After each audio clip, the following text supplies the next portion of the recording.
उत्तर प्रदेश में जैसे जैसे विधानसभा चुनाव का समय नजदीक आ रहा है, वैसे वैसे ही सियासत तेज होती जा रही है। मेरठ की दलित छात्रा ललिता गौतम हत्याकांड से अब यूपी में सियासत चरम पर पहुंचती जा रही है। यूपी में राजनीति गर्मा गई है। पीड़ित परिवार से हाल ही में सपा मुखिया अखिलेश यादव मिलने पहुंचे।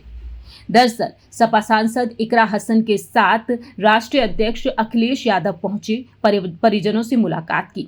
वहीं दूसरी ही ओर अपने तीखे तेवरों के लिए मशहूर चंद्रशेखर आजाद ने भी ललिता के परिवार वालों से एक टोल पर मुलाकात की। दरअसल परिजनों से मिलने के लिए उन्हें घर तक नहीं जाने दिया गया था।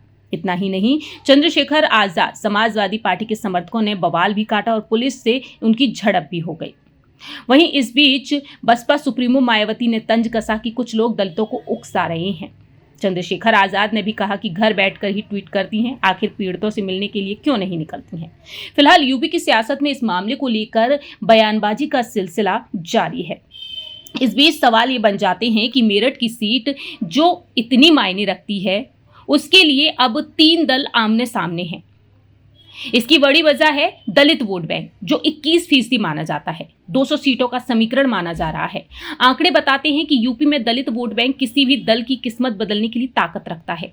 यूपी की कुल आबादी में दलित वोट बैंक 21% है और सूबे में 84 विधानसभाएं दलितों के लिए आरक्षित हैं। इसके अलावा समाज के वोटर यूपी की 140 से ज्यादा सीटों पर सीधे परिणाम तय करते हैं, जबकि 60 से 70 सीटों पर निर्णायक भूमिका में होते हैं। ऐसे में सपा, बसपा और चंद्रशेखर आजाद इनकी अनदेखी नहीं करना चाहते। बसपा जिस दौर में कमजोर है, उसमें अखिलेश यादव इस जमीन को हथियाना चाहते हैं। वहीं आंकड़े साफ करते हैं कि बसपा की ताकत उसका जाटव वोट बैंक रहा है। चंद्रशेखर आजाद सीधे तौर पर मायावती के इसी सबसे मजबूत जाटव वोट बैंक में सेंधमारी करने की कोशिश कर रहे हैं और अखिलेश यादव पीडीए के फॉर्मूले पर काम कर रहे हैं। गैर जाटव दलितों और बसपा के पारंपरिक वोट बैंक को अपनी ओर खींचने की जुगत में है। जाटवों को भी अखिलेश लुभाने की कोशिश कर रहे हैं। ऐसे में देखा जा रहा है कि कांशीराम जयंती, आंबेडकर जयंती मनाने में सपा आगे रही। अखिलेश यादव खुद नीले गमछे में नजर आए और इसकी बड़ी वजह 200 सीटों का दलित समाज का असर देखने को मिला। फिलहाल देखा जाए तो अखिलेश यादव हर तरह से कोशिश कर रहे हैं। बीती पिछली रिपोर्ट में हमने आपको बताया है कि कहीं ना कहीं समीकरण बन सकते हैं कि आसपा और सपा एक साथ भी आ सकती है। ऐसे में अखिलेश यादव वाकई में चंद्रशेखर आजाद की जो पैठ बढ़ती हुई नजर आ रही है, ऐसे में अखिलेश यादव कहीं ना कहीं संपर्क साधने की कोशिश भी कर सकते हैं। राजनीतिक विश्लेषकों का माना जाए तो दोनों में अगर गठबंधन होता है तो एक बड़ा फायदा होगा।